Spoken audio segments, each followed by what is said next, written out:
ایک ایسے موقع پر جب نئی دہلی کے زیر انتظام کشمیر میں نوجوان نسل تیزی کے ساتھ شور زدہ ریاست میں جاری بھارت مخالف مہم کا حصہ بن رہی ہے، متفکر انتظامیہ اسے ایسی سرگرمیوں کی طرف راغب کرنے کی کوشش کر رہی ہے جو عہدیداروں کے بقول اس کے مستقبل کو تاریخ بننے سے بچا سکتی ہیں۔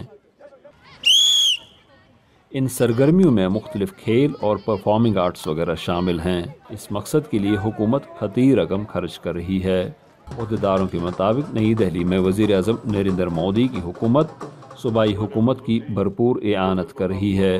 جموں کشمیر اسپورٹس کونسل کے ممبر سیکریٹری اور صوبائی مخلوط حکومت میں شامل علاقائی پیپلز ڈیموکریٹک پارٹی کی یوتھ ونگ کے سربراہ وحید الرحمان پرا نے مزید وضاحت کرتے ہوئے کہا، We are just making an effort کہ تاکہ لڑکیاں باہر نکلیں اسپورٹس میں، they find themselves as leaders.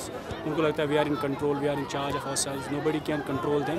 تو اس میں سیلف ڈیفینس بھی ہوتا ہے، اس میں پریونشن بھی ہوتا ہے، اس میں گرلس کو کانفیڈینس بھی ملتا ہے، اور آپ دیکھیں جب یہ کھیلتی ہے تو اس میں they see themselves as leaders. عہدیدار کہتے ہیں کہ کشمیری نوجوانوں کو ایک پڑوسی ملک کی طرف سے ورگ لانے کا کام 1989 میں شروع ہوا تھا، جب سے ہزاروں کی تعداد میں لوگ تشدد کی نظر ہو چکے ہیں، لیکن اب مزید کو تباہی کی طرف دھکیلنے کی اجازت نہیں دی جائے گی۔ ان کا دعویٰ ہے کہ کشمیر کی نوجوان نسل کی توجہ بندوق، تشدد، سنگ بازی اور احتجاجی مظاہروں سے ہٹانے اور حکومت اور اس کے ذیلی اداروں کی طرف سے شروع کیے گئے پروگراموں کی طرف مبذول کرانے کی کوششیں بارآور ثابت ہو رہی ہیں، کیونکہ زیادہ سے زیادہ نوجوان لڑکے اور لڑکیاں، جن میں اسکول اور کالج اسٹوڈنٹس بھی شامل ہیں، ان میں حصہ لینے لگے ہیں۔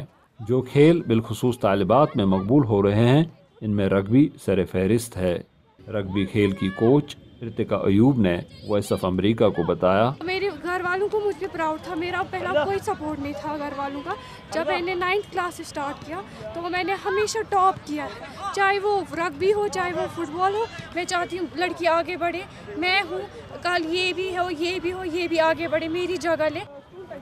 بھارتی فوج بھی سدبھاونا یا خیر سگالی مہم کے تحت اسی طرح کے پروگرام چلا رہی ہے۔ اب دیکھنا یہ ہے کہ کیا اس طرح کی کوششیں واقعی نئی دہلی کے زیر انتظام کشمیر میں جاری شورش کو ختم یا محدود کرنے میں مددگار ثابت ہوتی ہیں یا نہیں۔ زبیر ڈار کے ساتھ یوسف جمیل، اردو VOA، سری نگر۔